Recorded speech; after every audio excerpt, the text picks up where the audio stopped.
All right, Algebra 2, welcome to your quiz review, 6-1 to 6-4 video. Again, this could be open notes. You got about 1.5 more days to clinch that. All right, so keep being good, earn that while I'm gone. I will see you again on Monday, the 11th. All right, I've given you three functions, f of x, g of x, and h of x. And here I want you to do f of x minus g of x. Make sure there is a parenthesis around all of g of x so you don't make a sign error. All right, there is g of x plus h of x. You're going to do g of x times h of x.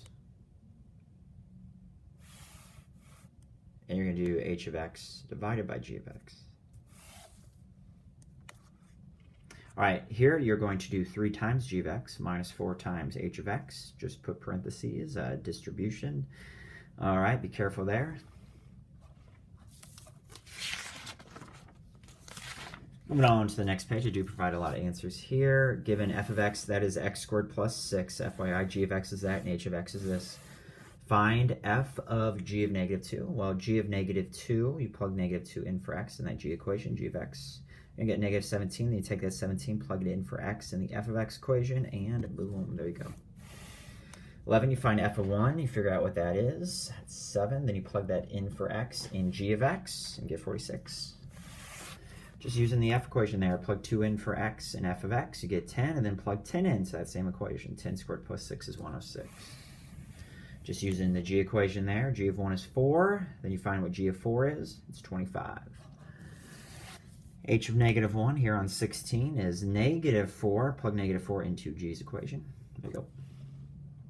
All right, so g of h of x means we're going to write what h of x is, and then that equation, g of x, which you have is 7x minus 3, instead of plugging in a number in for x, you're going to write that equation there, that expression, 5x plus 1. What is h of x? Distributes. Subtract 3, there you go. G of f of x, so plug in f of x in for x in that g equation, so 7 times what f of x is, minus 3. There you go.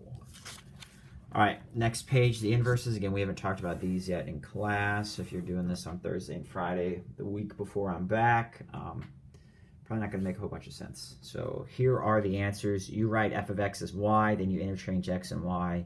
You're going to add 4 divided by 3. Again, this is an okay answer for now. Technically, there is no y. It was f of x. We're going to write f inverse of x as our final best answer. There's the answer to 21. Again, write y equals, then x and y trade spots. X is now on the left, y is now with that 2 on the right. Write x over 1, cross multiply, add 7, divide by 2. That could be your answer right there. That's fine. Switch x and y. Okay, subtract 3, and then instead of dividing by 1/2, just double both sides, and there you go. 24, switch x and y. You're going to square both sides, add 1. That one's pretty easy. And these will be a lot easier when we do them together. All right, switch x and y, add 4, then get rid of the square root by squaring both sides, subtract 3. That's an okay answer right there. That's using f inverse of x. And then 26, switch x and y, subtract 2. It's literally just like 25. Then you're going to, at this step, you're going to square both sides. Then you're going to add 1, and we're just going to do one more step by dividing everything by 3. Wow, there it is. 27, switch x and y, and then technically, you know, you're taking the square root. So you have y squared is equal to some expression. It could be positive or negative. That's why we have plus or minus. We'll talk about that failing the horizontal line test and what that actually means when I see you again. Identify the domain range. Again, we haven't talked about these totally together in class, so I'm just going to provide you with the answer there. Negative 1 is the smallest x value, that's the domain. The range, smallest y value, you get the square root of 0, so 0 plus 4 is 4, 4 and anything more. All right, there's the answer for 29.